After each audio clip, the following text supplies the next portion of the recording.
All right, welcome back. Now, on this video, I want to sort of piggyback off of the recent interview done by Katt Williams. Okay, what do I do with it here? Katt Williams recently broke the internet with an interview that he did with Shannon Sharpe. I believe that interview is like 2.5, almost 3 hours long. It was uploaded, I think, like 3 days ago. And I think it has over 30 million views as I speak. 30 million views. So, a lot of people learned a lot of different things from the interview, including myself. And I want to use everything that he talked about as fuel for my idea.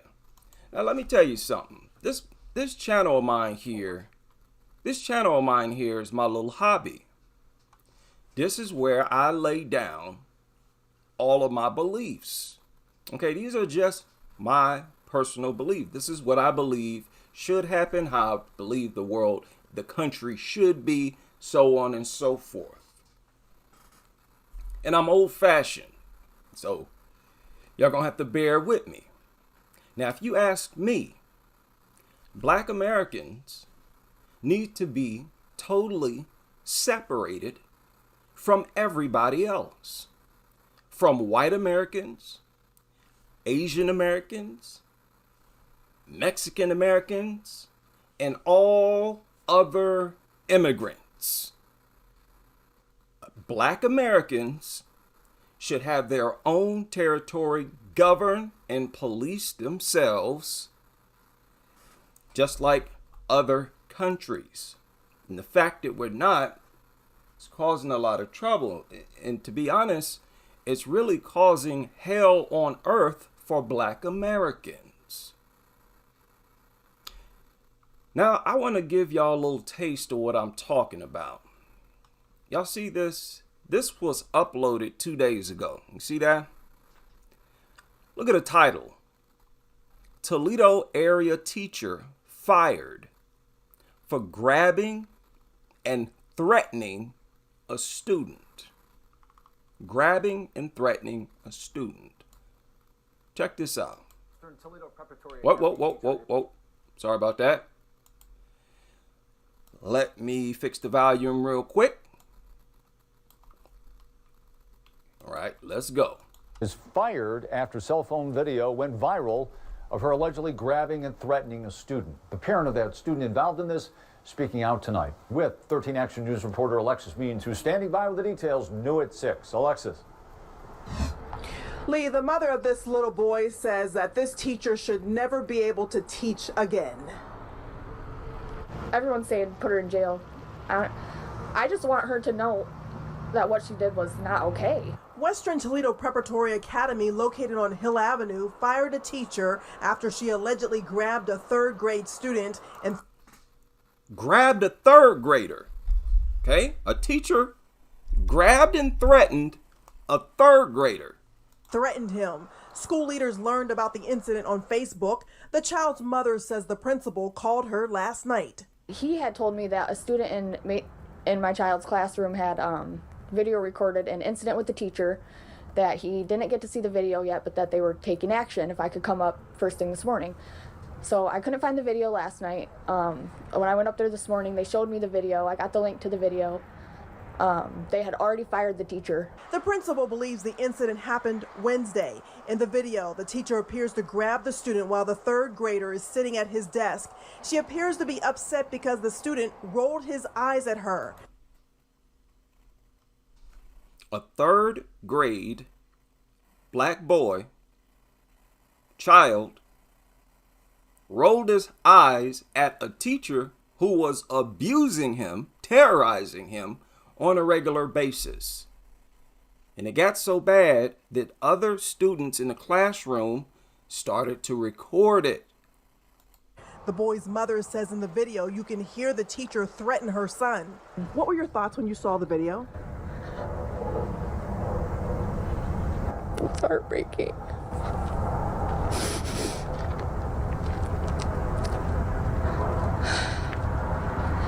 He had already been going through mental health challenges through the last. He had already been going through mental health challenges.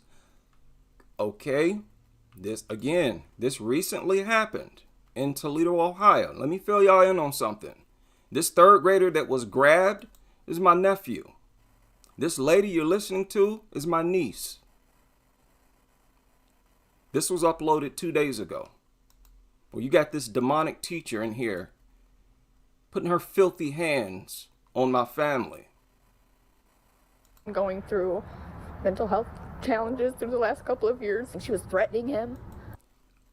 No third grader should be having mental health issues, should be struggling because of what the adults in society are doing and how they're treating them. But I'm telling you, I don't want my kids, and I don't want black kids at all, growing up in a society where these demonic people hate them and get off on mistreating them. Yes, not all of them are that way, but I don't know who's who. Take all my kids out of that school. That's the way I look at it. Just through the last couple of years, and she was threatening him. I mean, she was, I hope I see you at Walmart, and my grandkids are going to come at you from behind, and to a 9-year-old. 9-year-old. This grown woman threatening to have her own nephews jump him. Told him she hoped that she sees him at Walmart. The school issued this statement. It reads, in part, "We want to thank this community for alerting us to this situation. We condemn any behavior by any adult that does not uplift children." No, I don't want to hear that. Now, let me tell y'all a little quick story. I had a teacher put his hands on me before. He grabbed me by my shirt and threw me out in the hallway. And once we were out in the hallway, he shoved me again. I mean, this was straight up something that he should have been arrested for. And the reason this happened is because I was the only black student in that school. My mother foolishly tried to take us out of the hood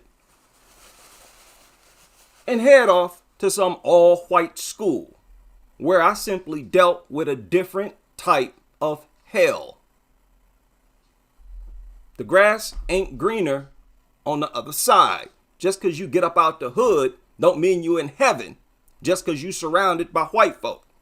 That's that ignorant backwood mentality that too many black people have. Think everything is all roses and sunshine when you as black people living in a white community going to an all-white school. No, you're going to have some different challenges. This experiment with integration has proven to be a failure. And I want complete separation from everybody. Everybody.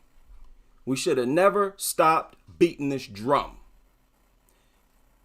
Now, let me tell y'all something else. I told y'all my grandparents come from Alabama and Mississippi. My roots is in this soil. I am a Native American. The vast majority of other black Americans, all black Americans, we are all native to this land. And I'm telling you how I feel as a native, and I can feel however I want to feel. You can't invade somebody's land and force them to accept your presence when those foreigners are trying to impose a totally different culture on you. You understand? Now, before my grandfather died, I used to talk to him for hours and hours, day after day. I used to live with him. I was a teenager trying to find my way. So I spent a little time living with my grandparents. My grandfather used to talk to me a lot. And he used to tell me a lot of gruesome stories. And I'm going to share one story with you here that was shared by Frank Lucas. Now, my grandfather was a lot more country than Frank Lucas, but I want you to listen to this. The reason I'm the man I am today, I guess, is because I saw something that ain't no 3-year-old, 6-year-old kids should see when he's a 6-year-old. I saw them come to my house and come to our house, and my daddy wasn't home. My mother was there and shoot and murder my cousin. He's 15 years old.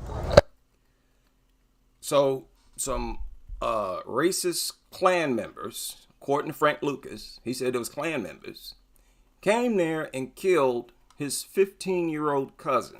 My house and come to our house, and my daddy wasn't home. My mother was there and shoot and murder my cousin. He's 15 years old. And you know what they murdered him for? They murdered him for reckless eyeballing. Reckless eyeballing. They said he was staring at some little white girl. Now, this was common back in the day, and it was almost always a lie. When nobody's staring at your little white girls, they was just using that as an excuse to act out their evil demonic spirit and their hatred, unwarranted hatred for black people. These lunatics, these devils, were so demonic, they had no problem murdering, lynching kids, black kids. They've always looked at us as adults, even though we're 6, 7, 8, 9, 10 years old. Now listen to what they did to this kid, to this 15-year-old boy. And I'm telling you now, they did it because he was a black male. 6-year-old kids should see when he's a 6-year-old. I saw them come to my house and come to our house, and my daddy wasn't home. My mother was there and shoot and murder my cousin. He's 15 years old. And you know what they murdered him for? They murdered him for reckless eyeballing. They put a shotgun to 2, 3 guys come, they tied ropes around each arm and had it by the post and stretched them out and shoved the shotgun in their mouth. That wasn't enough for them. They had teeth and everything all over the floor, and they pulled both triggers simultaneously and just blew his whole back of his head out. And his face looked all right, but the back of his head you could put a watermelon in there. And I saw that when I was 6 years old. So. And was that the main reason you got out of North Carolina? So Frank Lucas, excuse me, said that he don't believe he was ever right in the head. That he believed that event traumatized him. But rest assured, he's seen a whole lot more things. Just like all of the black Americans, especially coming up from the South. Seen a whole lot of stuff like this. You see, they even at one point made it a sport, killing black babies, feed them to alligators and stuff like this. They've always had no problem slaughtering in cold blood black people, primarily young. When it comes to young people, it was usually a young black male, but they killed young black girls too. Didn't make them no difference. They viewed us as animals, less than human.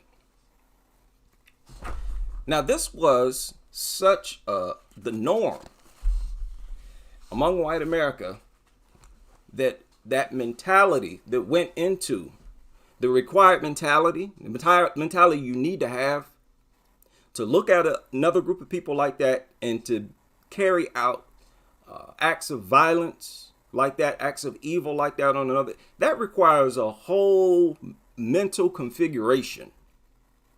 That requires a certain kind of spirit. And that evil, sick, twisted spirit has been passed down and is present today in many, many white Americans today. They simply can't act it out like they used to, even though some of them still are, just nowhere near as prevalent as it used to be. This here took place, this was still during the Jim Crow era when Frank Lucas went through this situation right here, as far as I can, it was still the Jim Crow era. But I want y'all to understand how serious I am about this mentality or spirit being passed down. What a lot of white Americans try to do today, these white racists, what they try to do today is try to act like they today are completely different from their ancestors, as if no part of their character today came from their ancestors. Yes, it did. Just like Black Americans today, much of our personality, our energy, the way we think, our spirits is passed down. Okay? So how do you think it expresses itself today in regard to these crazy racists, white supremacist devils? And I always make it a point to distinguish between the racists, whites, and the non-racists. But I don't want to focus on white people because the enemy is all racists. It's all racist. I don't like Sean And Strickland. there are a lot of racists against Black Americans. Listen, we hear people from all over the world referring to us as niggas. We got people from all over the world who co-sign with a whole host of lies. We don't work, we're lazy, all this type of stuff. They have adopted a whole host of lies. And I'm talking about people who are not white American. No, these people come from all over the world. Asia, South America, Caribbean islands, you name it.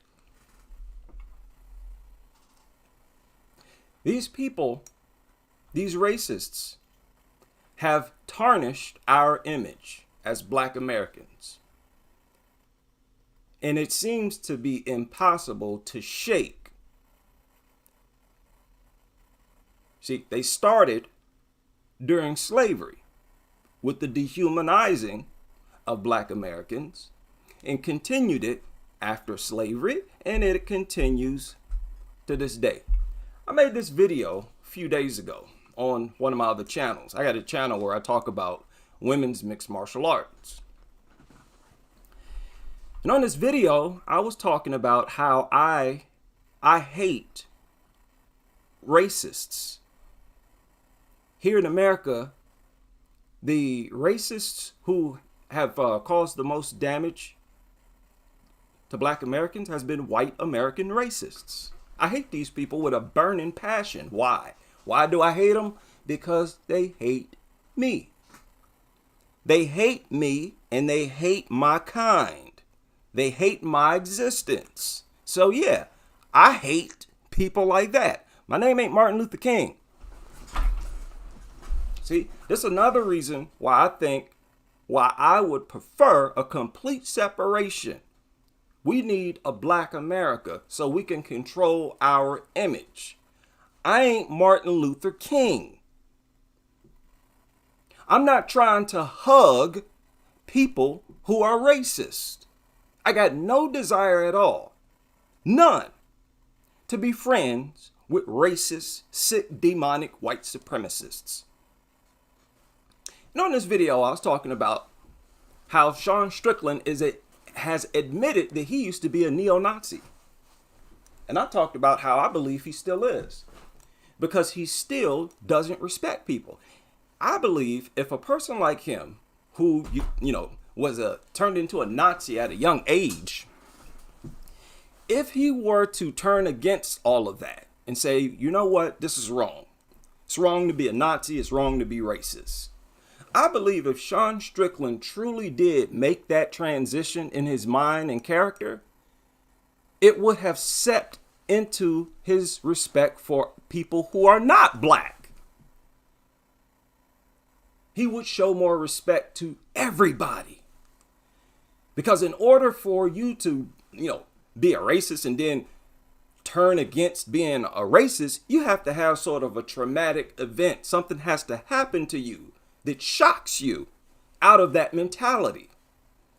And if you go through something traumatic enough to turn you from a racist to a non-racist, then whatever you went to is going to also turn you from an asshole into a respectful dude. And you can see Sean Strickland is extremely disrespectful to his opponents to an extent that he doesn't have to be. He can still be a hardcore, masculine badass, simply cracking on his opponent's abilities. Like, yeah, Drickus, I'm gonna knock him out. He's clumsy. He looks funny. Yeah, this guy ain't got no power, man. I'm gonna slap him around in there. You can do talk like that, and it's totally fair game. This guy starts calling people the F word, talking about people's wife.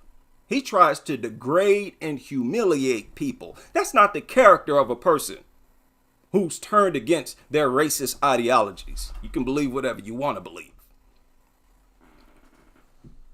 So why? Where does all this anger come from? I don't know about y'all, but I don't want to live around people like this. I don't want them as my neighbors, and I definitely don't want my kids going to school with them. Shout out to all the non-racist white people. Listen, I got all the love in the world for everybody. I don't care what you are. First and foremost, I got love for good people. Period. And I got no love for evil, demonic people. And if I had it my way, not only would I live in Black America surrounded by nothing but Black Americans, I would want the dusty thugs, the ones who have been possessed and brainwashed to hate black, get them out of here. I don't want to live around them either. Get the Pookies up out of here. Get your hood rat, your sexy reds up out of here. Throw them in prison, whatever. And let's only deal with the constructive Black Americans. Look at this. I thought this was funny. Now, I follow this website, been following it for years. I keep track of white supremacists. I keep track of what they think and how they think. Look at this form. Look at the title of it. Exactly why do Negroes love rap? Exactly why do Negroes love rap? It's the name of this forum. Somebody said the answer is simple. Rap consists of nothing more than pounding on a drum while chanting some rhyming words. Now, let me stop there. That's far from the truth, as we all know. Primarily, rap involves rhythm. That's first of all. And you have to rhyme in rhythm. And anytime you're rhyming in 4-bar increments, that's far more complicated and challenging than singing over a song, over a beat. See, when you sing over a beat, you can just write like 4 sentences and just take a long time singing it. when you rhyming, you got to come up with like 16 bars per verse. Rap is the most challenging music genre, the most easily. Rapping ain't no joke. But you see how they look at it. You see how the white supremacists, the racists look at our music, or at least this one. And again, not all white supremacists. Some white supremacists understand. I'm going to show y'all an example here. Continue with this. They said it's the most primitive form of music, and not surprisingly, is popular with subhuman life forms existing on our planet. I guess he's talking about the other non-whites, like, Mexicans, Puerto Ricans, and so forth.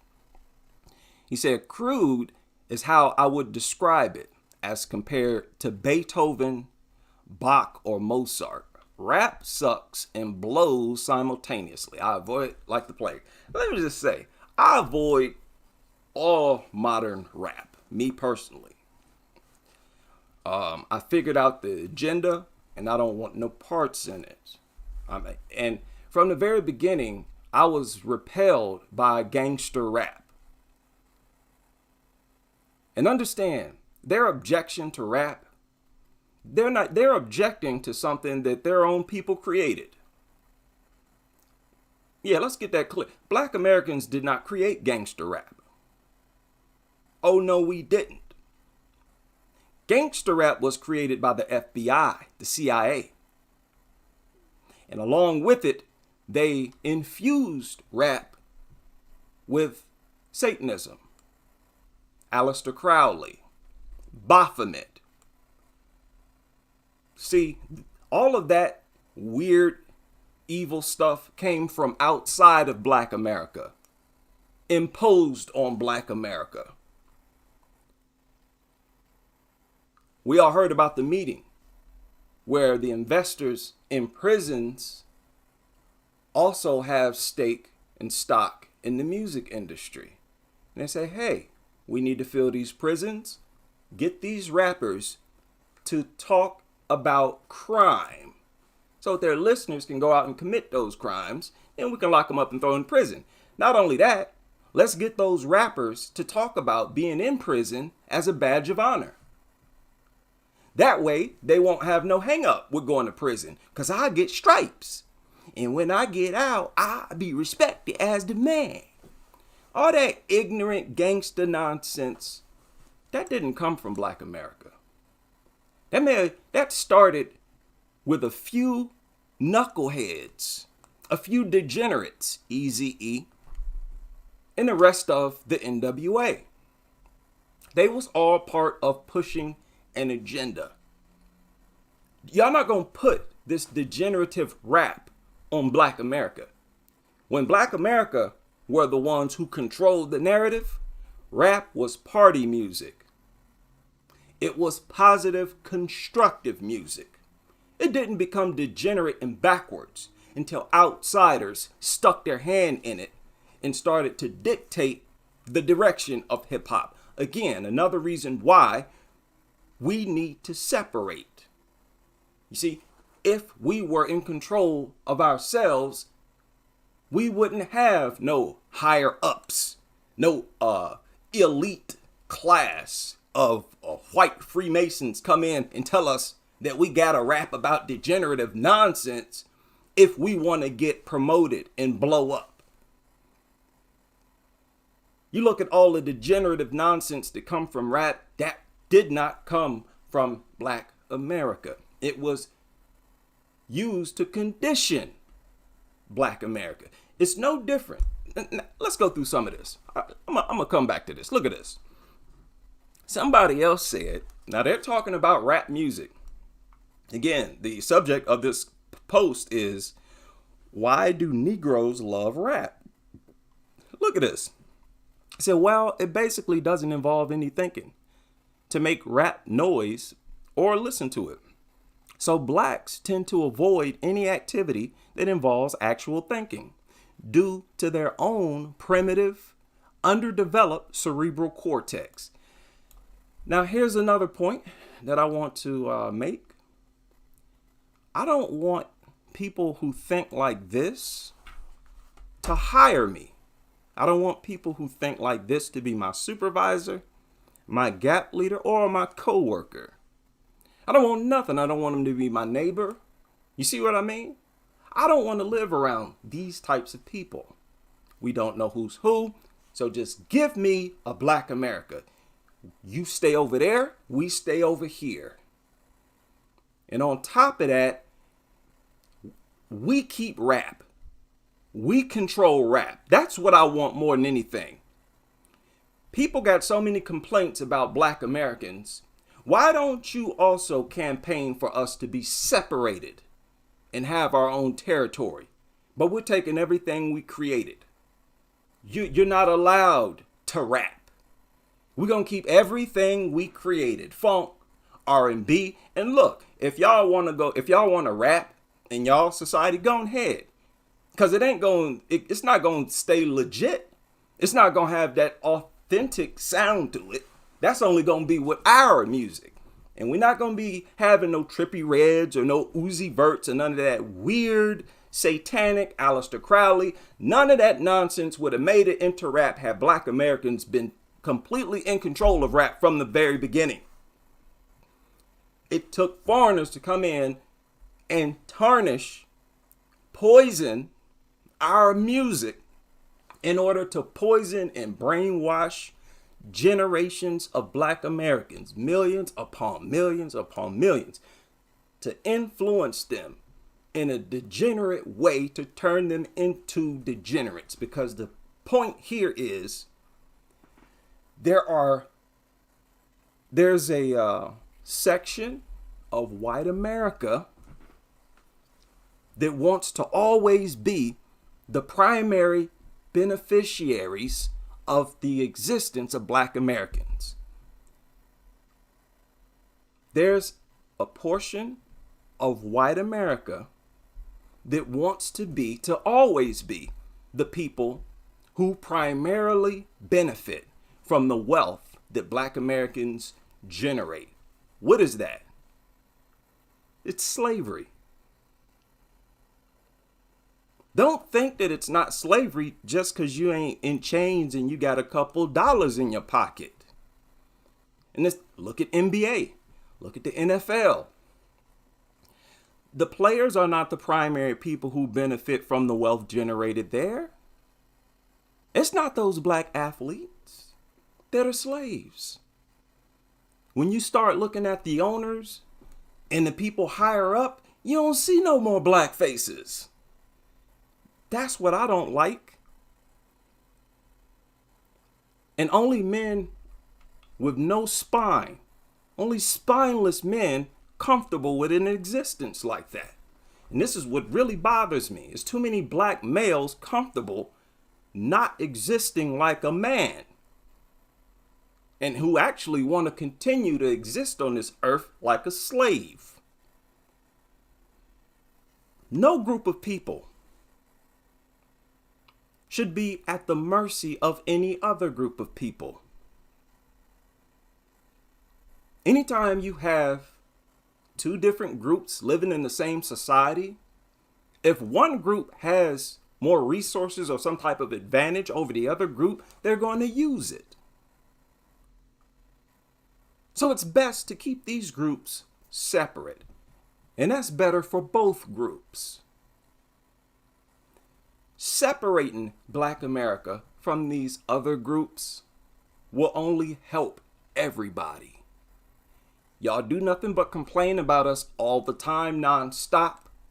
You should support a Black America. See, y'all quiet when it comes to solutions like that because they don't want to see Black Americans with anything valuable. And this is what I'm talking about. There's a group of spirits out there dead set against Black Americans and want to literally destroy us. Now, let's continue with this because I thought this was kind of funny. He said it's predictable. He's talking about rap music. Like going to McDonald's, it's predictable. The food tastes the same, bland, and consists of mostly empty calories. Rap is empty noise to me. Great classical music is the opposite. To create it involves a lot of thought and craftsmanship. You get the point with that one. Look at this. Who cares? Rap is for Negroes, point blank, period. Rap portrays the Negro in his true essence. Again, let me stop there. The rap that they're talking about did not come from Black Americans. Okay? Let's elaborate more on that. This degenerative rap did not originate with Black Americans. That's not something that is, on a grassroots level, something that grows in popularity. You had a bunch of young people, young black males, rapping this gangster stuff. Shoot a nigga, kill a nigga, bitches, hoes, my gun, my money. And they don't even live that lifestyle. Why do so many black males rap about a lifestyle that they truly don't live? These rappers out here talking about all the guns, and they're not living that lifestyle. And even if they were, they're glorifying it. They're not simply telling a story. They're not just telling a story. And think about it. Music, on a basic fundamental level, is supposed to be fun. It's supposed to be fun. It's supposed to uplift you, uplift your spirits.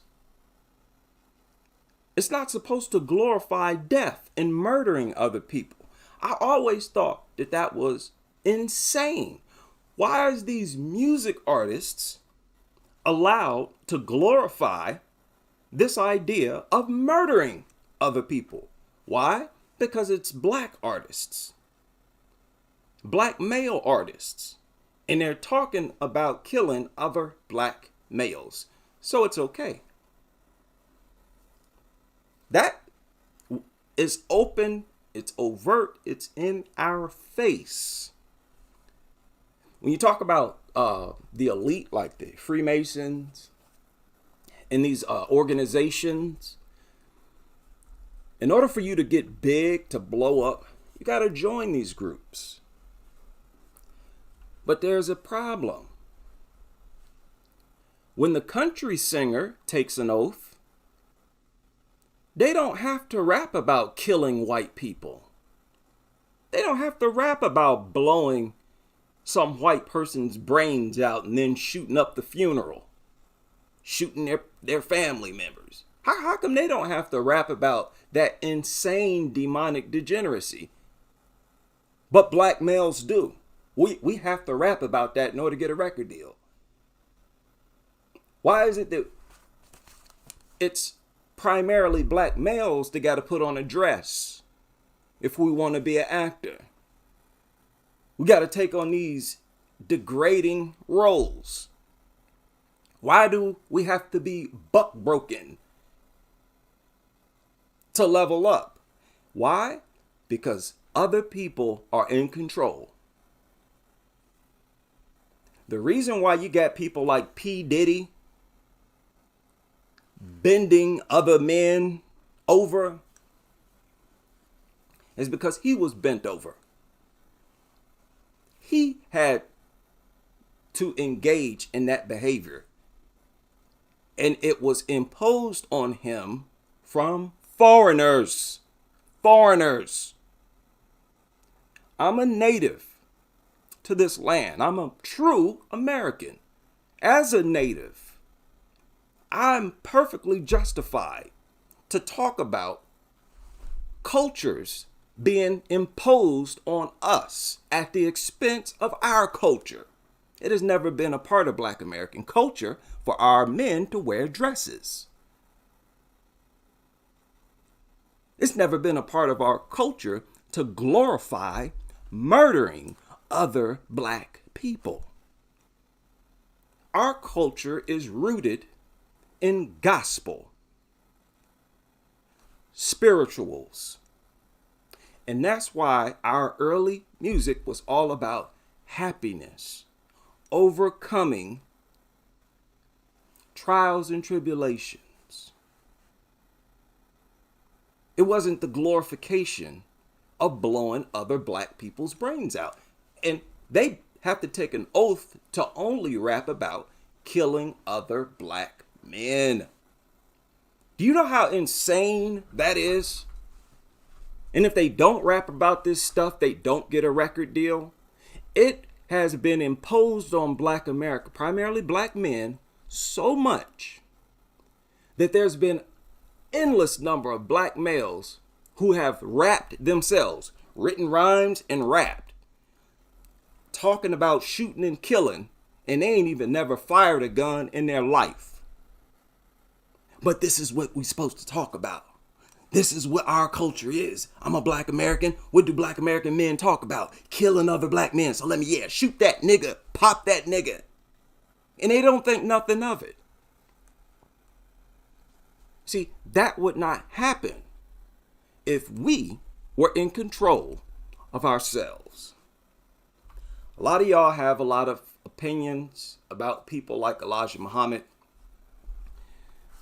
But when white Americans talk about George Washington, they don't talk about the slaves he owned or what he did to them.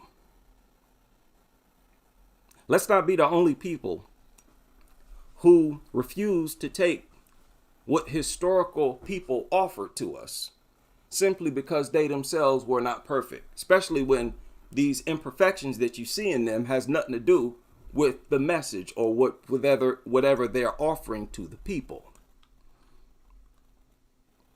This guy said, I do not like rap at all.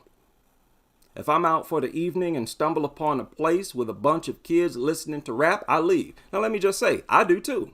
Let me stop here. I do the same thing. Because most likely they're not going to be listening to no good, healthy rap music, which does exist. It's primarily old, but there's some new rap. There's some, I've heard some new positive rappers out. There's some conscious rappers out there. Good, talented, skilled rappers. And I give a thumbs up to that type of rap. I have a cousin who's been rapping for years and he still raps to this day. As a matter of fact, I'm going to share a link to his YouTube channel. Y'all be sure to check him out. Be sure to check out my big cousin. I grew up with him. He was like a brother to me. Let me see.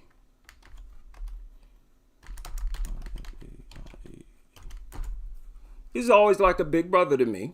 And yep, here's his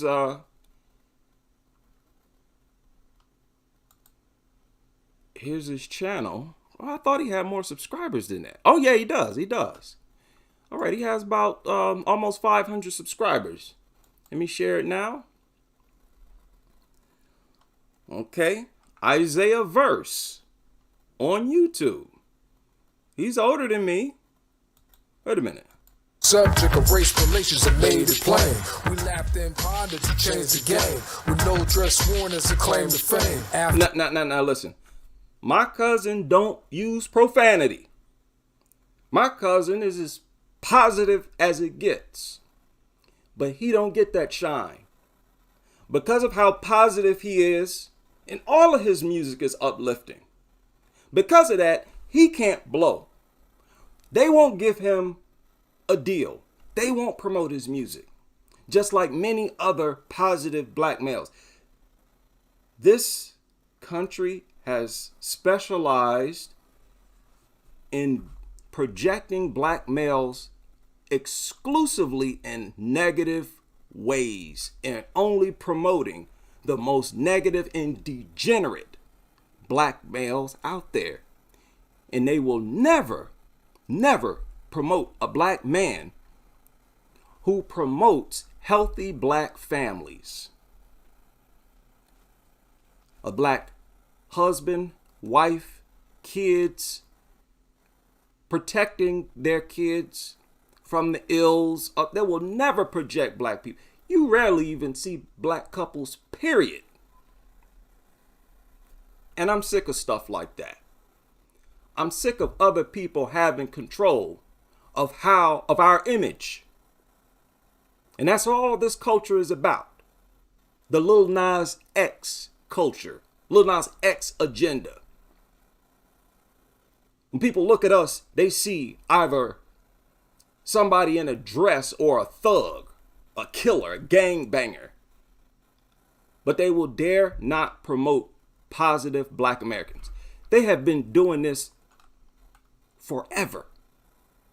When you talk about the blackface back in the day, look at how obsessed they were with projecting black people in a negative way. There wasn't no thugs and gang banging going on back there. The typical black person back in those days was dressed just like you see the cousin right here. Dress, shoes, a tie, and they were still getting terrorized. So I don't want to hear about all these thugs. See, these white supremacists, these racists today, they have to lie on us. They have to lie on us and conceal information in order to project us as being savage like themselves. Now, what he said, I think the real question here is, look at this. I think the real question here is, he said, why do white kids try to act black and listen to rap? Why is it that you will be in a very small town somewhere, excuse me, people, a very small white town, and you'll find white boys listening to rap? That's influence. You can talk about how degenerate rap is if you want to. That is incredible influence, because let me tell you something. You ain't gonna go to no black town. You ain't gonna go to no black city and hear them playing white country music. You're not gonna hear us bumping other people's music. We Black Americans, we get deep. We get deep into our own sound. So deep that many of us become intolerant to other sounds. That's why we really don't listen to other people's stuff, which is amazing because everybody listens to our music, but we don't listen to none of y'all's. You might find an exception here or there. We don't listen to other people's music. No, not in public or private. Now, I'm not saying that to take a swipe at people. I'm saying that to make a point.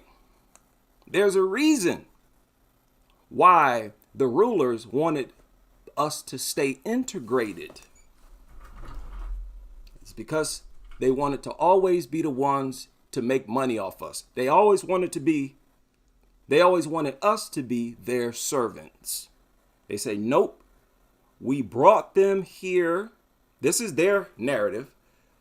We enslaved them for our personal benefit, and they plan on us serving them for as long as we exist on this planet. They want to always be the ones who primarily benefit from the wealth that we generate. That's why we're integrated. That's why they would not separate us. And on here, you can hear some of these white dudes complaining about it. And they actually, now check this guy out. I actually agree with this guy. Now, this is stormfront.org. And this just goes to show not all white supremacists are the same. Some of them got better sense than others. Look at what he said. He said the music from the late 70s was highly skill-based, and it was amazing. He's talking about black music. He's a white supremacist. And it's bang on the money. It's not just late 70s, though. All through the 60s was banging. When you talk about music, the 60s set it off. I listen today a lot of music from the 60s. It's the most amazing music, in my opinion, from black men. Now, rap is right there, too. I think rap is the most sophisticated music genre that we created. It's just, I still love rap music. I just don't like the message, the agendas. I don't like how it's conditioning us. It does not promote intelligence, decency. it promotes death and destruction and sickness. You understand? Now let's continue with this. He said it was amazing. That's a white boy. That's a racist white supremacist saying this. He said, much like the Victorian art from the late 19th century. He said, then, after all that, it went downhill. MP3s essentially killed music business around 2000. And look at this. Look at what he says. He says, Jews control the music industry. So this white supremacist just basically debunked the form creator. This phrase right here is exactly what I've already said. Black Americans did not put that filth in there, but they continued to for money. For example, now you know how people love to talk about Black American men, Black males. Black American males are the most despised, hated group on the planet by far, hands down. Okay, let's be honest about that. And it's pretty fascinating. It's fascinating how the propaganda has been so powerful that people who've never even been around us have co-signed, and I'm talking about educated people. Again, the Prime Minister of Japan, Prime Minister of Ethiopia, we heard them talking about, oh, their baby mamas, they're degenerate, they don't know themselves and all this type of stuff. Where does all of these opinions come from? Our government has turned the whole world against us. Our government has turned the whole world against us, despite the fact that we're the most productive, the most lucrative. Don't kid yourself. Go ahead and try me. Try it. Let's separate Black America. That way you can get a direct comparison of influence. Y'all hate us so much? Fine. Let's separate. You don't get to mess with rap and R&B no more. Make your own music, sell your own music, and we'll sell our rap and hip hop. That's what I want. I don't want nobody being the primary beneficiaries of our music but us. Just like any sane group would want. He said then MP3s killed the music. Jews controlled the music industry. Look at this. So they probably had a lot to do with promoting rap. Yeah, it wasn't just the Jews. He said now music is basically an anti-skill phase. Talking about rap music. And that's the truth. He said Jews seem to think that if we hate everything about our country, including the culture, we would be rootless and more. Listen, the influence and creativity of Black Americans is something that these people don't want to ever let go of. The influence and creativity is something these people don't want to ever let go of. You don't find anybody who has produced, who is proficient at creating music as Black Americans. Hands down. Even people who hate us tell you that. Say, yeah, Black Americans are the greatest in recorded history as far as producing music. The most influential easily. Now listen to this guy. He says, blacks have a natural inborn rhythm. It comes from their primitive brains. Wait a minute, let's start over. Blacks have a natural inborn rhythm. It comes from their primitive brains. As one guy said, if a Negro fell from heaven to earth, he'd beat time on the way down. Another guy said, if you beat time on your mailbox, 6 Negroes will show up and start dancing to the rhythm. Okay? Well, at least they're acknowledging that we got rhythm. We're rhythmic. People don't understand us. They're annoyed by our presence. Fine. Let's separate. Let's do this. See, I'm not like one of these scared, slave-minded Negroes. Not all of us. There's plenty of people like me. Black people, Black Americans like me. Slave-minded black people, they don't want to ever be separated from white America. And they don't want to ever be separated from other people, period. Not just white Americans. Their worst nightmare is to exist the same way Chinese people exist. You go there, so much of China, the majority of China, all you see is Chinese people. You got some foreigners over there, but they are very conservative. And it's not just China, many other countries. Right here in America, there are several white communities where it's all white. They don't got no problem with that. Many of white Americans, historically and still to this day, they seek out white communities. They hunt for all white communities. And they hunt for the largest white community they can find. They have no problem with never seeing a Negro and never having nothing to do with a Negro. So what does it say about Black Americans when so many of them would start crying if they woke up, found out that they were no longer living in the same society as white Americans? That's like a nightmare to some Black Americans. Think about that now. Just goes to show we dealing with this type of Stockholm syndrome. This got to go. Simple as that. Look at this. Negroes are naturally drawn to degenerate forms of expression. I find it far more disturbing to see how many young whites currently enjoy the genre. Man, there's a lot of whites. They don't just listen to rap. They sag the pants. They cock the hat. They get the jury. They try to use the slang. Trust me, a lot of us Black Americans, we're just as fascinated as you are. Like, check these dudes out. Everywhere. It's pretty much the norm.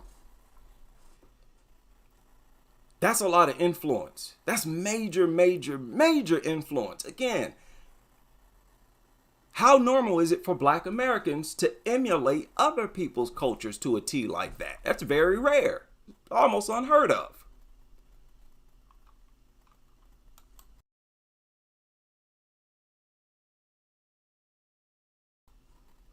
All right, let's continue with this. Boy, this is crazy. Look at it. Look at it. The Beastie Boys are a bunch of Jews who realized they could sell a lot of records at that time. Now, the Beastie Boys, they started pushing that degeneracy too, but there was like, they pushed like that white trash rapper type. It's like the Eminem of their day. But that's not the... Okay, now look at this one. Oh, they get it in on Stormfront. Look at this. Culture and customs. White nationalists, you see it here, just white nationalists should never eat non-European foods. Listen to that. He said, 2023, never eat or buy non-white European food. He said, I eat American, Greek, Italian, Croatian, and Portuguese food most of the time. Food is an aspect of culture, and you are directly contributing to the economy of non-Europeans by eating their food. You're literally funding your enemies. Our ancestors made the mistake of getting into a slave trade with Negro chiefs, and it led to the racial integration we have today. In fact, I'll even say slavery was a form of integration. People, I want y'all to understand something. I've never heard nobody say that other than myself. I've said this several times. I've never heard nobody else say this. This is the first time I've ever seen anybody else say this. Now, I've been saying this for a long time. Slavery was a form of integration. Okay? He said, most of us have to unfortunately deal with working around, not, they're talking mainly about black people. Can't control who you, so here you go. You got a bunch of white people who just don't even want to be near us. Don't want to be around us. You know what? I don't want to be around people like that. Because me personally, I don't have any problem being around people who are not black. Black Americans that I've known in my life, none of them have ever felt uncomfortable being around people who was not black. So I don't understand the mind of people like this. You got a problem with me simply existing? Okay, buddy, it sounds like you're a sick individual. And yeah, I don't want you teaching my child. I'm not going to relinquish my child to be supervised by people like this. This is dangerous. So I don't want to hear no nonsense. There's been a few white folks trying to call me a racist simply because I speak against white racists. That let me know what type of white person you is. Everybody who had a problem with me talking about racist, yeah, look at this. Now, this is a good point that this person makes because it's true. It's not false, right? You go to a Chinese restaurant, you're supporting China. Simple as that. And ain't nothing wrong with this. There ain't nothing wrong with what this guy is saying. He's saying, hey, I want to support white food that originated in white countries. Ain't nothing wrong with that. Knock yourself out. I'm saying our government should enable societies to make this easier for people to do stuff like this, where they won't have to duck and dodge other people. We need to, and you know what else? If people have a society tailored to their likings like this, they'll take better care of it. White nationalists, they want an all-white territory. Most likely, I would think they would take better care of it. Same with Black America. I believe we would take better care of it. Because a lot of our communities today is the result of government neglect from decades ago. We have inherited the poverty that came along with the slave experience. That's why, I call all white people who refer to slavery as something that doesn't affect us today, those are all racists who say that. Because that's a clear defy logic. Like, what are you even talking about? It's remarkable how much we're influenced today by the past. Like, dude, what are you talking about? If your ancestors didn't engage in what they engaged in, where do you think you'd be? You'd probably be in Europe right now. Wouldn't even be over here. And y'all did not bring us over here. Y'all need to get off that. Y'all came over here and you enslaved the people you found over here. Don't give me that. Black Americans are native to this land. That's why we knew it far better than Europeans. We knew this land so well that we could survive. Just freelance, go out into the land with nothing and flourish. Only natives can do that. When the Europeans came over here and tried to colonize this land by themselves without the assistance of the natives, they failed every time. Failed. Ended up having to eat each other. Started committing cannibalism. Didn't know how to grow food. You think these same people who didn't know squat about feeding themselves and growing food, you think they went and grabbed some African? Where they get the resources to do that anyways? Couldn't even grow food. How you gonna pack up a bunch of food, take it to Africa? You gotta feed the slaves. Take it to them and then come back. You got enough food for that, but yet you was over here starving when you tried to call it. Get out of here. They came over here and enslaved the natives.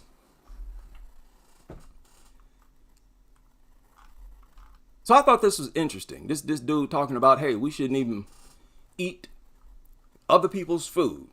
Look at this one. Did the skinhead scene die in America? I don't know what I saved that for. That's not what I was looking for. I was looking for this one. Now, this was kind of funny. It's titled, The Ridiculous Negro Culture. The Ridiculous Negro Culture. The Negro has the most backwards, ridiculous culture I've ever seen. they defend all of their immature behavior as their culture. 1, dirty looking dreadlocks.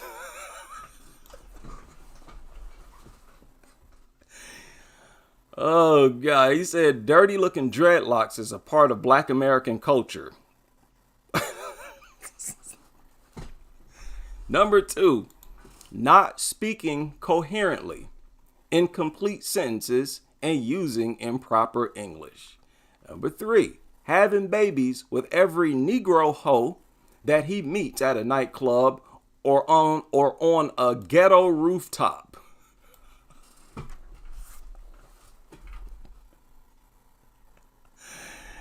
Oh God. It's our culture. He said it's our culture to have sex with every Negro hoe that we meet at a club or on a ghetto rooftop. Now look, man, don't try to criticize us for having babies now, for reproducing. You don't want to go there. But anyway, number 4, the ignorant baby mama will try to defend her lack of morals by claiming to be a strong Black woman. The Negro totally lacks impulse control and will commit a violent act on a whim. Now notice this person is only talking about a certain segment of Black America, a small segment of Black America. And the truth is, there's a criminal class among white America. There's a criminal class among all groups. And we don't know who has the largest criminal class.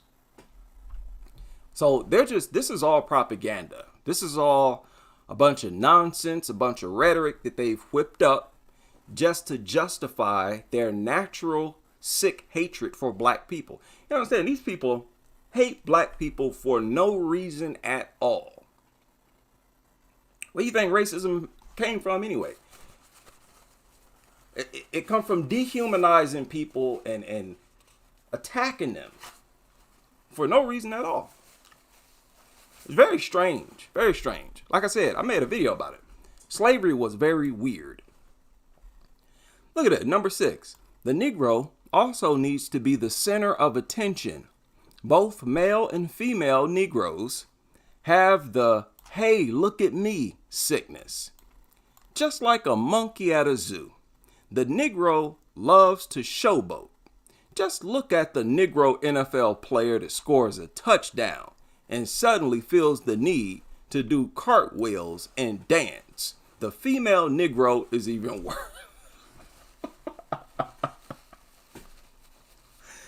Now this is nothing but the differences between groups. I will agree that Black Americans are more expressive. Okay, we have a different spirit. We got a different energy. I will confess to that. Yes, we do. There's quite a difference. We move different, you know. A brother score a touchdown, he gonna bust some moves. You see, and this is what a lot of white supremacists don't like. Brother make that touchdown, he gonna bust some moves, and he gonna look slick doing it. The ladies gonna like it. You see, and the white boy gonna look at it like, oh, I can't do that. It looks cool, but I can't do it. So I can't look that cool. The girls are not gonna look at me and want me the way they want you right now. Oh, you nigger. That's how I assume it goes. The man said he mad because Black men dance after making a touchdown. Anyway, okay, number 8. The Negro culture also endorses spray painting other people's property and claim that it's art. It's just Negro vandalism. Now they just making up stuff. The Negro will destroy a neighborhood quicker than a squad of, okay, that's just babbling. Negro, oh, look at this. The Negro's new weapon is racism. They have the backing of the Jew and look to extort hardworking whites by threatening lawsuits for made-up racism claims. They use their cell phone camera as a weapon, so be careful. Yeah, be careful. They're going to record your racist acts. Number 10, the Negro acts as if they are scared of whitey and the white culture. You will see many female Negroes put on the Negro Act and claim to be living in fear of white supremacy. This is a common tactic the Negroes in the media will use. Now, this is another lie, exaggeration, distortion. I don't hear no black people talking about how much they fear white supremacy. What are you talking about? I never heard no black man talk about how fearful he is of white supremacy. Black men just talk about how white supremacy, 1, exists, 2, is a problem. And we try to come up with solutions. That's what you do. I mean, and it's interesting because they're on this website being deranged white supremacists, wondering, why we talk about them. Look at you. Look at you on this website. We have to deal with the fact that all of you lunatics on this website, we got to work with. We got to go into work and work next to you nasty lunatics. What are you talking about? That's why we need our own land. I 100% support the idea of I want complete separation. Our own Black American government, Black American president, Black American everything. Police departments, everything black. You understand? Everything. That way, whatever happened to us, we can't point the finger at you. Ain't that what you want, my white America? No matter what we go through, we won't be able to point at you and say, hey, you did it, unless you actually do something. See, here's the thing. We as Black Americans, we know that if we were to get a state, we would be terrorized nonstop. There would be white supremacists trying to bomb Black America. There would be white supremacists trying to poison our water,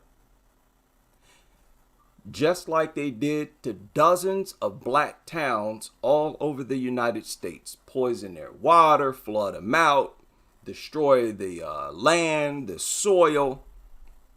They will be trying to sabotage Black America nonstop. Because you see, these are lunatics who always need other people around for them to act out their evil spirit. They're basically just evil devils who just need any reason to act out their devilish behavior. That's basically what it is. No other way to explain it. Now, I think there was another. Oh, yeah, look at this. He said, we should have picked our own cotton. We should have picked our own cotton. I agree with that. And somebody else agreed with him. He said, exactly. I loathe every single aspect of European culture that includes the Negro. Now, look at that.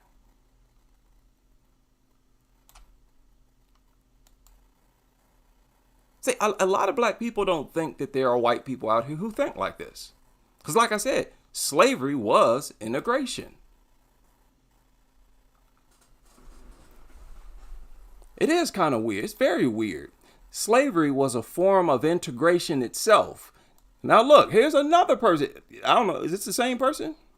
He said again, it was a form of integration. We was living inside these people's houses.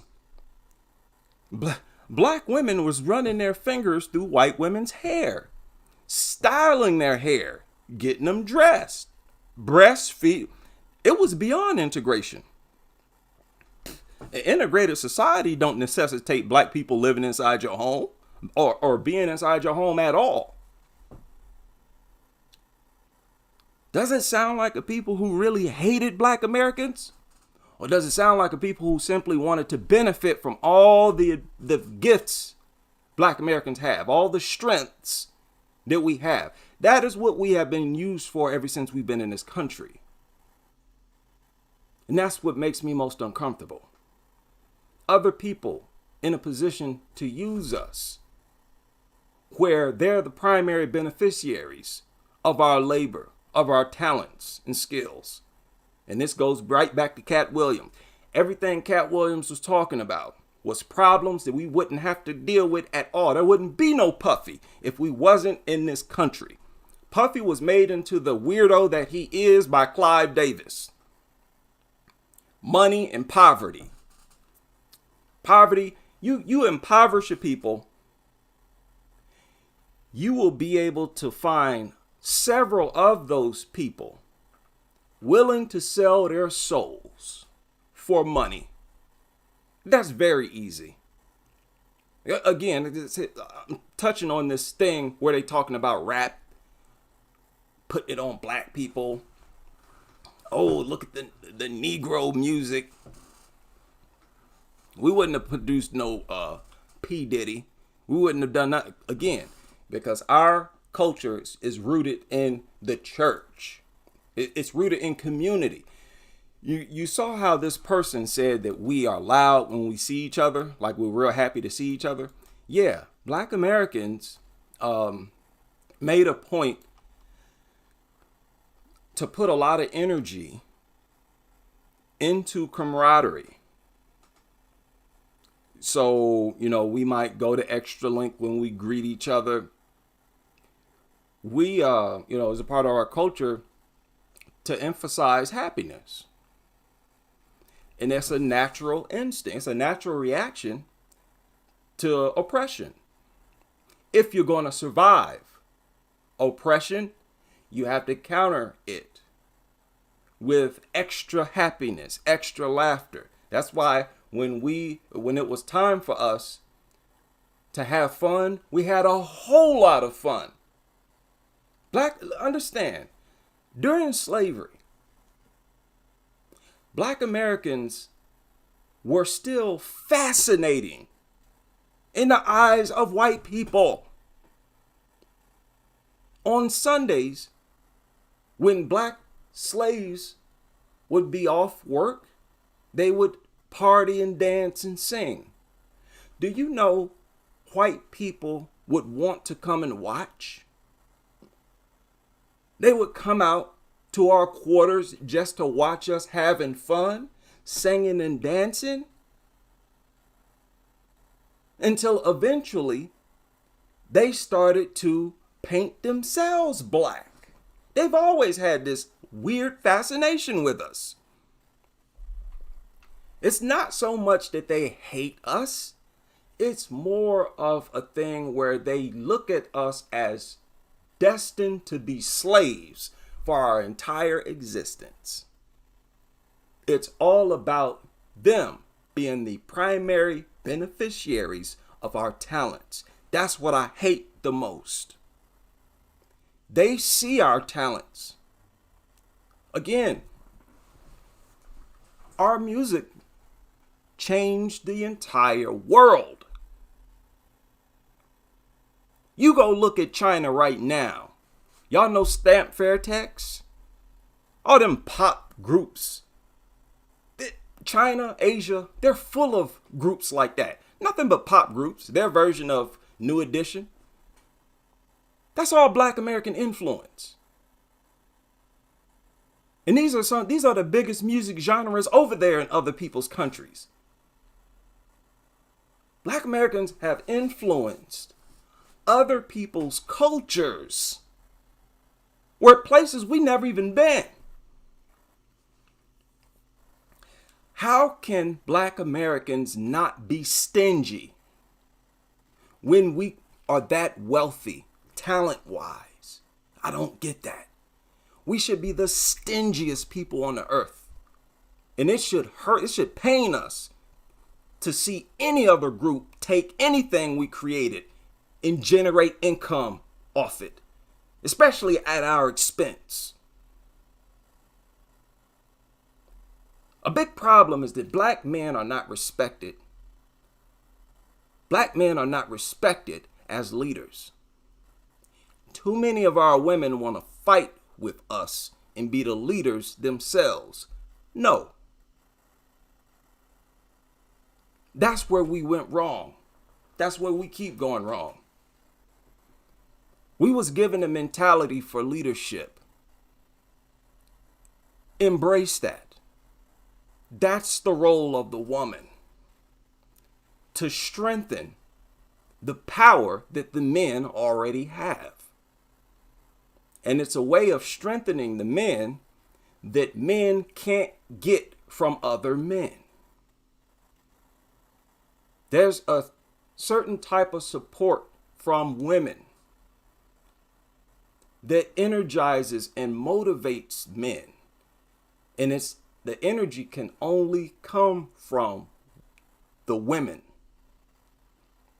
And we got too many black women who want to be the big mama, make the rules, tell us what to do. They hate the idea of us acting in a leadership role. You remember Black Lives Matter? We know the whole agenda with Black Lives Matter. They were dead set against black men. Black Lives Matter was a 100% anti-black heterosexual male organization. That's another good example. Black Lives Matter would not have been created in a black country, in a black American state. We as black men would have never created something that spineless. Black Lives Matter was not a black American creation. Now, the women who created it, they were all Caribbean. And the financiers were rich white men. Black Americans ain't had nothing to do with Black Lives Matter. And you look at their doctrine, they're dead set against heterosexual black males. This whole movement against hypermasculinity was really a movement against black male masculinity. See, a lot of black men, there's some black men whose masculinity is intimidating. It makes a lot of people uncomfortable. But you see, other men who might not come off as masculine, they might seriously have a problem with that and be very insecure and want to put you somehow in a subordinate level to offset your additional masculinity. So go put this dress on, Negro. You want this $50 million check? Put this dress on. Matter of fact, let me bend you over on top of that.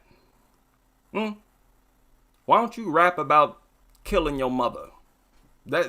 You either rap about that or you ain't getting a record deal.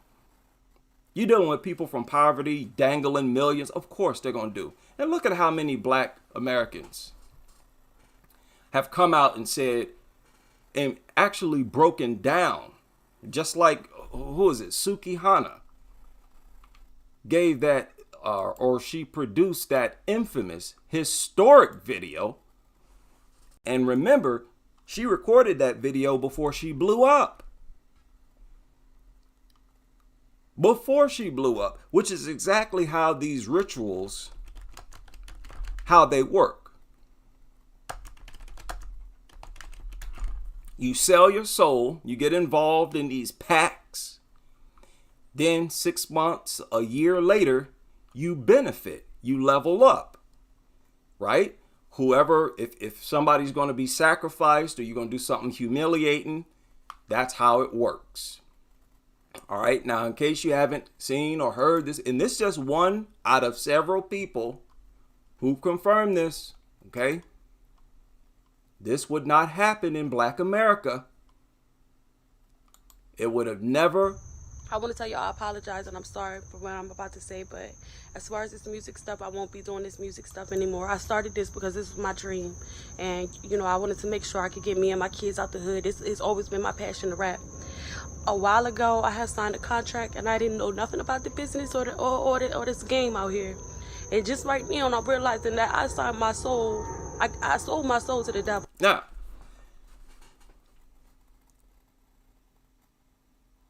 had the music or the record company molded and shaped Sukihana to rap or sing about constructive things, Sukihana would have done it. There are too many of these rappers who they're nothing but actors, putting on a fake persona. It's not really who they are. You listen to these nasty, disgusting lyrics come from Sukihana. That's a whole different Sukihana from what you're listening to right now. And that I signed my soul. I sold my soul to the devil. I signed myself to the devil.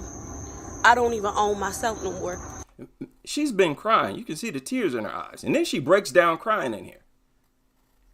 She ain't talking about no metaphor, nothing. She had you heard her say, I ain't know nothing about this business here. In other words, I didn't know that I had to literally sell my soul. But once you do it, it's done. You can't go back on it. She had to go through and project this character that she projects, this degenerative character. If she don't, she might die. First of all, if she don't, she gonna be broke. You ain't getting no benefits if you don't push this agenda that we want you to push. And on top of that, you just might come up missing. You can't break no oath. You cannot break an oath.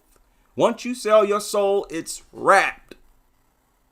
And that's why you see her today seemingly comfortable and happy with what she's doing.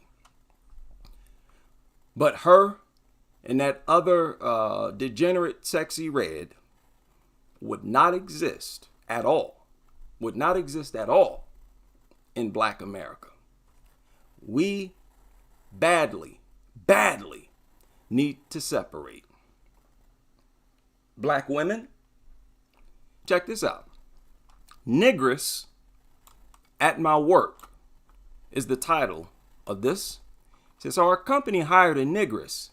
She spent 3 times the amount of time to learn our logistics system.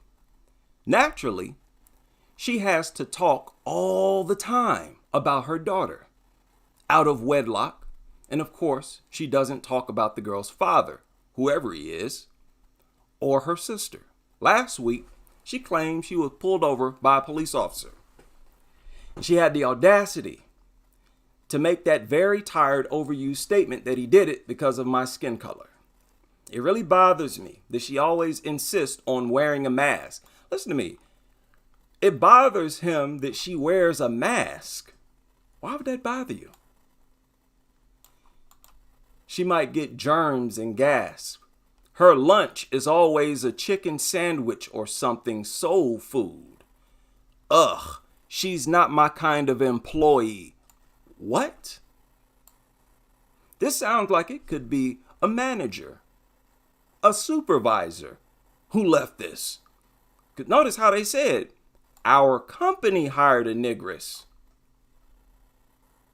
Not my kind of employee? He didn't say coworker. And this is what I'm saying. I don't want people like this as my supervisor, my boss, or as my coworker, nothing. As my cab driver, Uber, nothing. Fixing my food so they can spit in it. I don't want to live around people like this. What's wrong with y'all? Anybody who don't understand Black Americans' desire to be completely separated, you're out of your flipping mind. You're probably too low IQ to understand it anyway. And you are the one who being emotional and not practical and logical. Goofball. This dude mad because of what she eat. What does what she eat have anything to do with you? Look at how illogical their the reasons for their dislike is.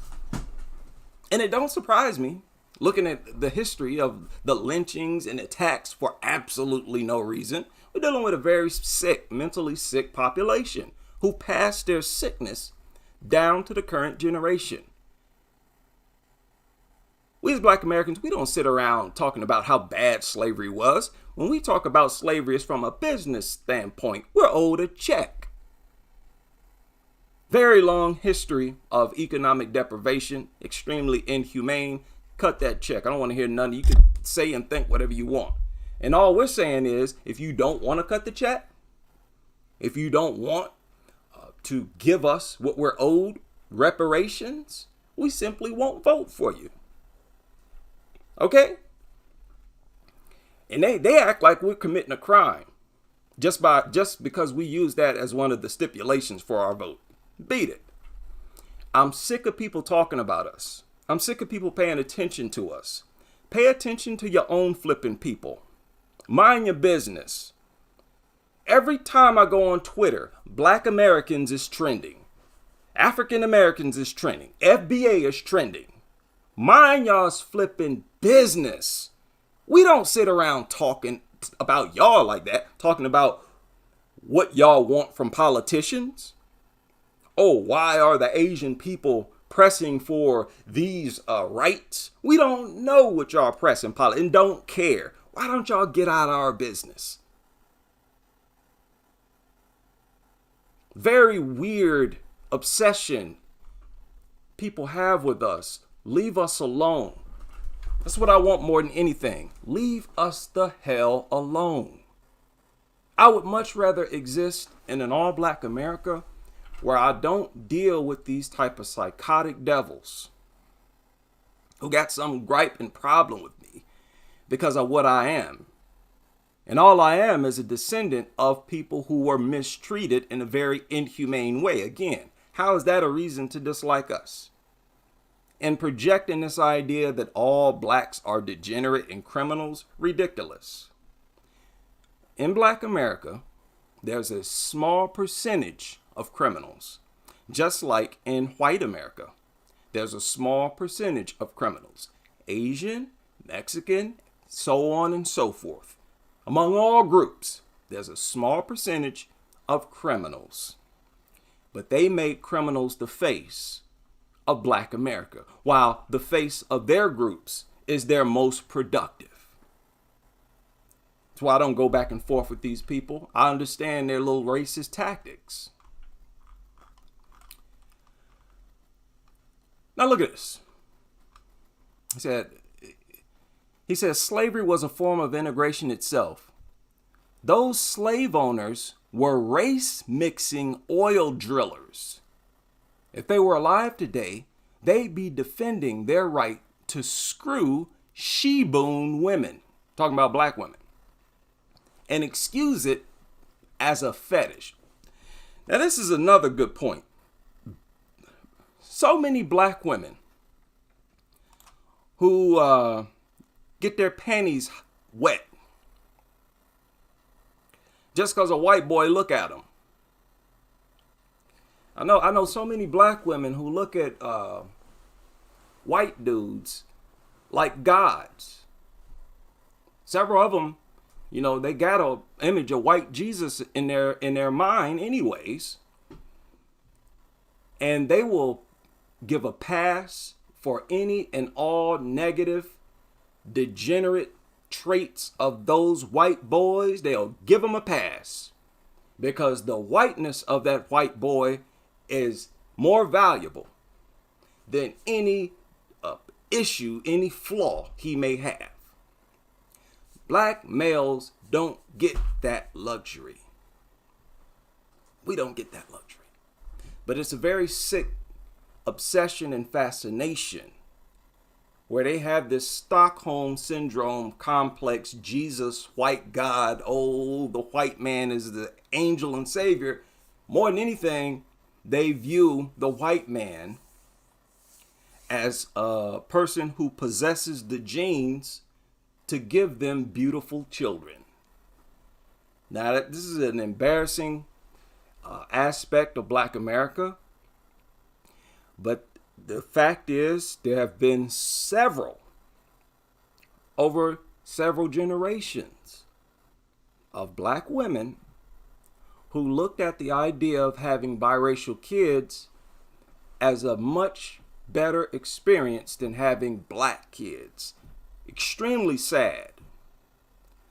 I shared comments from these people.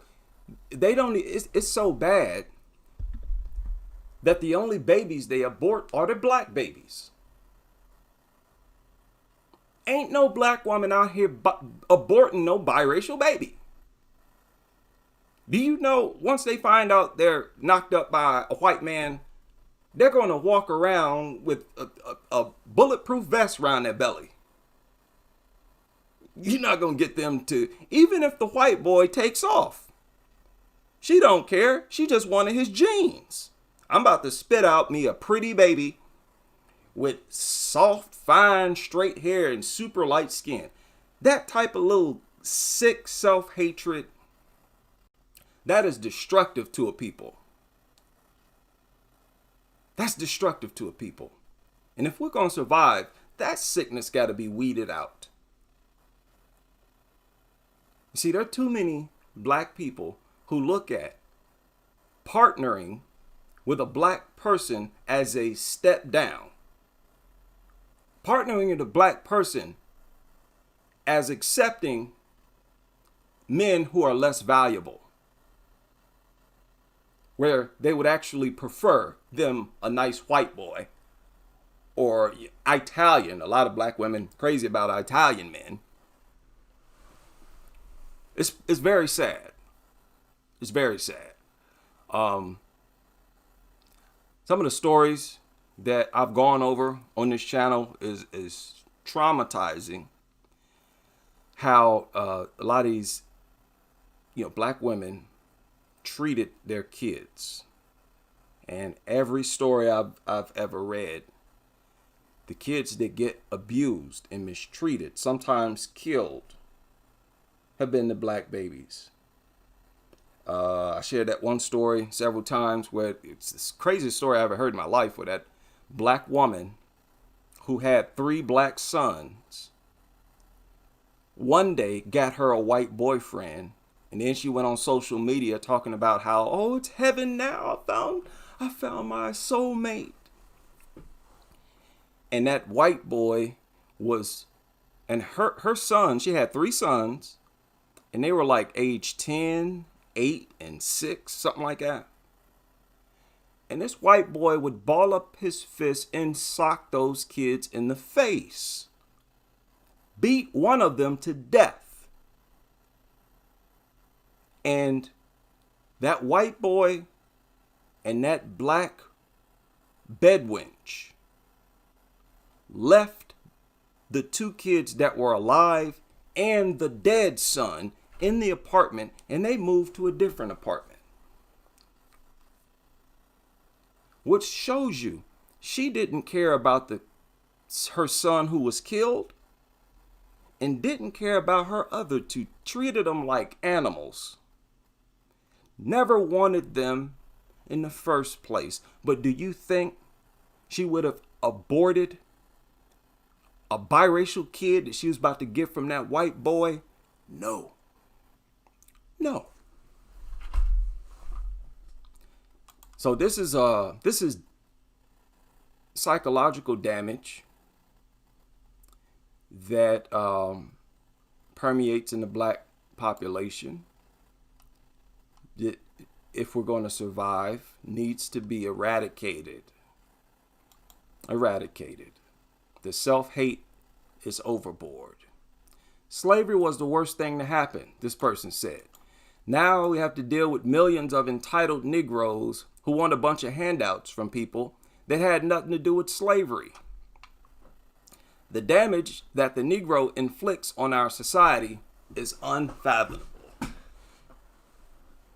He said a bunch of Negroes who want a bunch of handouts.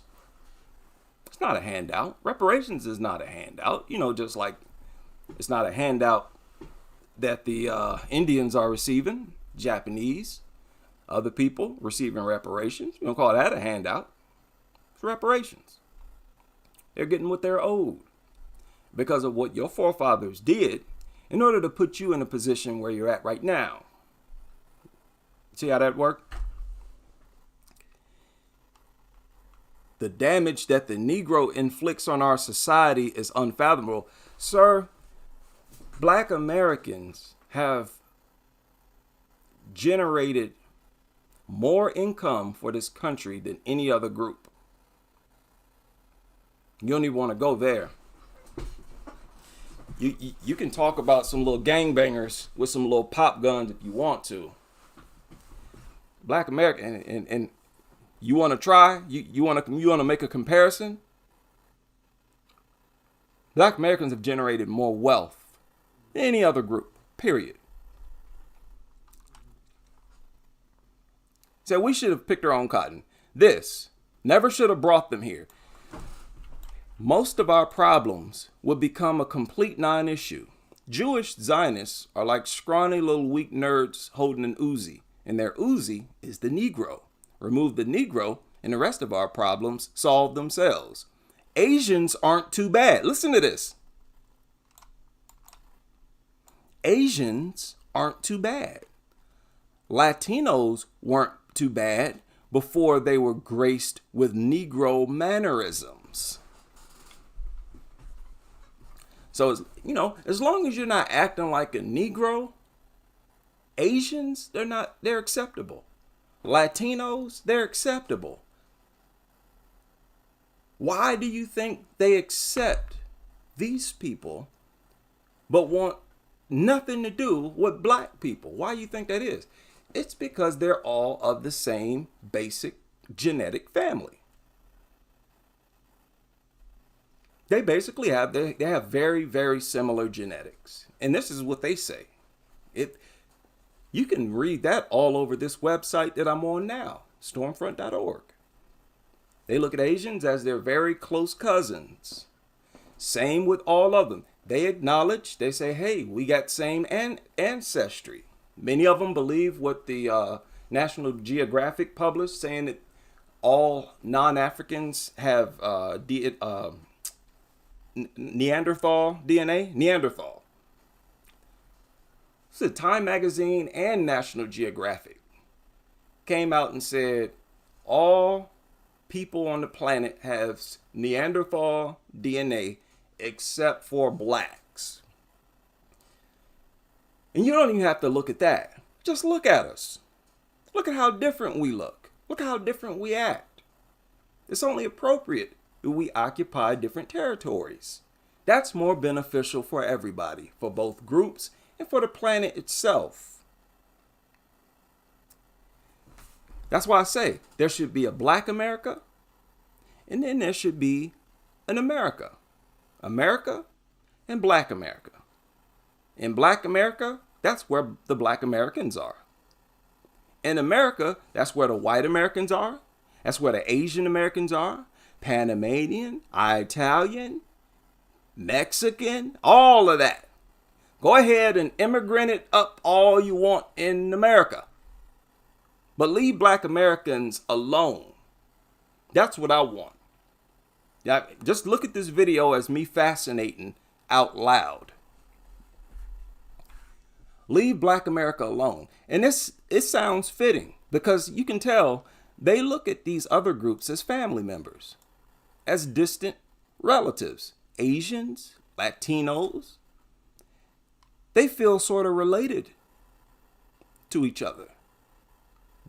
They all feel related to each other. That's why it's so easy for them to adopt and embrace white racist ideologies.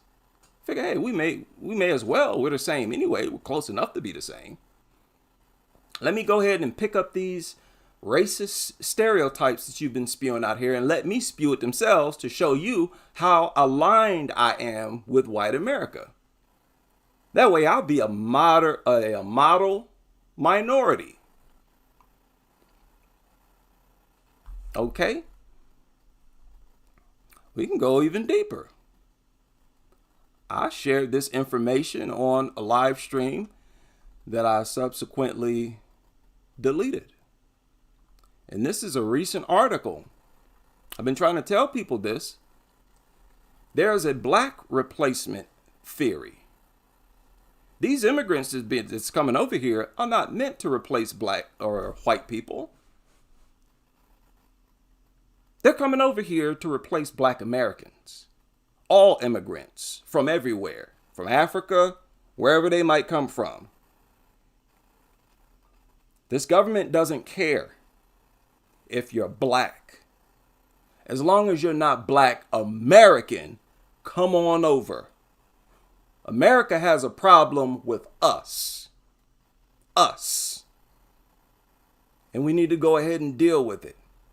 Stop sending out little funny, weird messages in your goofy little movies, putting 1619 on a radio dial, having ships named White Lion, exits called Point McGee. Stop with all the nonsense, you little evil devils.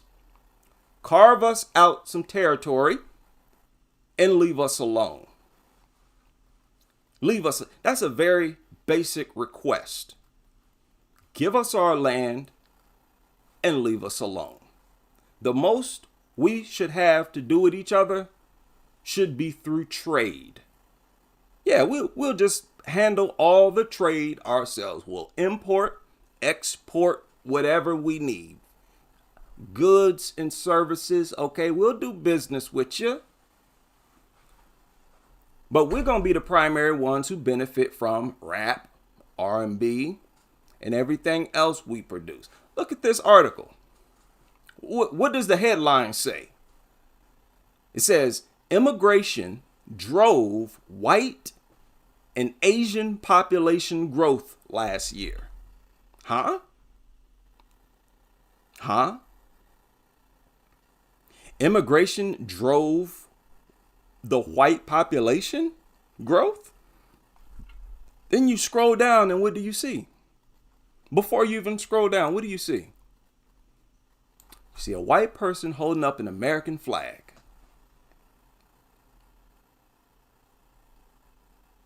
They're happy.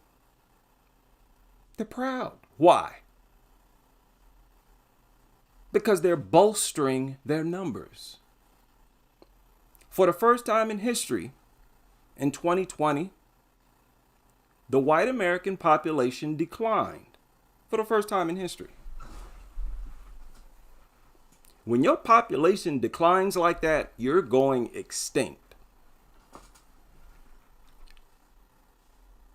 So y'all really think they're bringing over these immigrants to replace themselves? Stop it. You see, it didn't say that our Black American population rose. It didn't, right? Why did they say that? Why did they say it boosts the white population? Look at this. For white residents in the United States, immigration drove the expansion. Without it, the white population, including those who identify with more than one race, would have dropped last year. The white population in the United States would have dropped without immigration. So who are these immigrants being brought in for? They're being brought in to bolster their numbers and at our expense, because they're bringing these immigrants over and giving them thousands of dollars. The same reparations we've been asking. They're giving them thousands of dollars, even on an individual level. Nothing for Black Americans. So, in line with history, they are spitting in the face of Black Americans once again. And I'm saying we should stop playing this game and take another course of action. Don't just demand reparations for your vote. You want my vote? Reparations and that 40 acres that y'all's president promised us, right? Make those 40 acres in a state where Black Americans can set up a Black American government. And Black people, stop acting so slavery-ish, please. Please don't come with that slave mentality, thinking that we can't take care of ourselves. That's so pathetic. You got Black people in all parts of government. We can do anything. What's wrong with y'all? Think we can't count? You think we can't make up laws? That's one of the biggest reasons why Black Americans are against governing themselves. They still got a kid mentality. Oh, we can't do it without white mommy and white daddy. We won't survive. We won't last. We're here at the same time, quiet is kept. They think that they can't survive without us. If Black Americans were to all leave the United States and immigrate to an island somewhere, this government wouldn't like that. The economy would crash. We wouldn't be making music for their record companies no more. Record companies have killed people. They're very serious about their money. How well do you think they would do without Black American artists? That's what I want. I want to do that. Call me petty if you want. All the people with something to say about Black Americans, all the people, listen, I don't mind criticism. But when you only want to sit back and talk about us as degenerates and only want to focus on our negatives and not even elaborate on how many of our problems, most of our problems, were influenced by outside forces, these are just bona fide racists. Simple as that. But there's a bunch of people with a problem with Black Americans, and they're obsessed with degrading us and talking about us nonstop. My thing is, all I'm saying is, fine. Let's see whose civilization flourishes more. Because I think if we had a Black America, it would be far more popping than the rest of the country. We're going to be the ones who own and control hip hop. We the ones that created it. And y'all not going to be over there pretending to be us. Don't be over there in America where ain't no Black Americans up there rapping and sounding like Black Americans. Don't do that now. Don't do that. Go ahead and make up your own new music. And let's see who make better music. Let's see who sell more records. Black Americans or everybody else. That's what I truly want. I want us to be in a position where we can show all these people who got something to say about us just how productive we can be. And it's sad because I've always been a people person. I'm still a people person. And I still got a lot of love for people of all races who got a good heart. But for everybody who got something, who try to project us in a negative way, everybody who makes Black criminals and Black hood rats the face of Black America, I don't want nothing to do with those. Y'all can all get a middle finger. Because we're not going to make y'all's most degenerates the face of y'all's group and deal with you as a people based on your most degenerate members. Our own government has conditioned the whole planet to be anti-Black American and to only look at Black Americans in a positive way when it involves taking something that we created and generating income for themselves. They only embrace Black Americans when it involves rapping, singing, dancing, and dressing like us to generate income in their own countries like they do all over the world right now. But they will take all of that stuff and still look down on Black Americans. It's very weird, and I don't understand that. Because again, we don't do that. And what I've figured out is that we, Black Americans, are very different. We're very different from everybody else on the planet. And it's time we act on it. We're so different. No other group is more, no other group needs to be separated from everybody else more than Black Americans. Now, you might have a different opinion on that. That's mine. And it kind of, it bothers me a little bit because there's not that many people who think like this, who think like me, which is, I've ran into some. Now, actually, of course, the Nation of Islam, that's all they were pushing. Nation of Islam was pushing complete separation. They wasn't playing around with that. And I believe there's a branch of the NOI to this day that still supports or promotes complete separation. I think it's the most responsible thing to do, especially given the history of Black Americans in relation to white Americans. It's also the best thing to do when you look at Black Americans in their relationship with other people, other immigrants. When you listen to these people's Twitter spaces, these people congregate among themselves and talk about us. And understand, that is a very weird thing to do. That's very weird obsession. It reminds me of the blackface, where people were so obsessed with us, they painted their flipping face and tried to act like us. What is wrong with you, weirdo?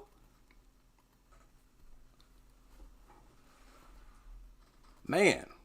Oh, shout out to everybody in the house. I thought I was up in here by myself. I could have swore I was in here by myself. It's 3 a.m., 3:12 a.m. my time. What is going on? What's popping up in here? Yeah, complete separation. And listen, a lot of people, Motivation 2023, a lot of people will look at my idea or what I'm saying as hatred for white people. Get out of here. I'm so sick of these sensitive white people pulling the race card, doing the exact same thing to me that they claim that we used to do all the time. Oh, the race card, the race card. Shut up.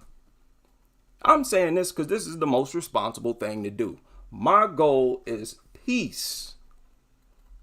And if peace necessitates separation, so be it. What's the better alternative? Let these two groups that's always at each other's necks stay at each other's necks? No, especially when we're not in an advantaged position. Oh, yeah. Yeah, them occult boys. Rap was made by the well, rap wasn't made by the government. But the government, immediately put a hand in the rap. We've been rhyming over beats ever since the early 1900s, really the late 1800s. We've been rhyming over musicals, which is all rap is rhyming on beat with the beat, keeping up with the beat and saying rhymes. So they didn't invent, they're not creative enough to invent rap. Let's just put that out there. Ain't nobody up in the FBI office inventing no rap. Ain't nobody creative like that. Rap came from us. But then when they took it over and started to force the artists to talk about certain things, sadly, it's no longer our creation at that point. We created the art form, yes. But that degenerate death lyrics, the Sukihana sexy red filth, that did not originate with Black America. And that's one of the reasons I think we should be completely separated from everybody. Right now, so many different groups around the world got smoke for us. For us. Simply because we're identifying ourselves as an ethnic group, which we are. But these people are ticked off because they know it'll be more difficult to benefit off our existence if we identify as our own people. That's why they want us to identify as African American. Oh, we're all one family. You're African. so that they can come over here. But, oh, look at me, I'm Black American. Give me. Beat it. Sick of people leeching off us. Sick of people coming over here, using us as a group of people to just use. We ain't slaves no more. And I'm willing to completely separate in order to stop people from having this type of sick, shameful relation with us. Beat it. And to be honest, I would like to sue after we get Black America popping, sue any and everybody outside of Black America rapping. We don't want to hear you rapping. Don't be singing no R&B. Don't be doing our dances. Don't do nothing that come from us. That's what I want. Since y'all got so much smoke, you think you so much more superior, then don't deal with nothing we create. If we so degenerate, I'm willing to stand on all of our degenerate and only exist on our own genius. The question is, are you willing to let us go? I don't think so. It's like the only genre where they can't really appropriate like they would like, because it's harder than it looks. And you know what? You notice back in the 60s and 70s and the 50s, especially with Louis Jordan, my favorite artist from the 50s, we had a lot of positive lyrics, constructive, uplifting lyrics, yet we were still jamming.